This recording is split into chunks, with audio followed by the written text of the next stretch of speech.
It's been just over an hour. It's 7:15 p.m. August 15th. The mountain's closed. I was worried about that happening. My mom is stuck outside the valley now. That's our road out to Lillooet.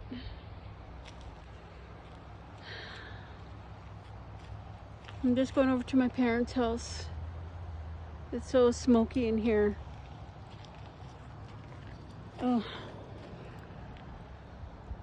I can't believe that. That's right above, almost above me.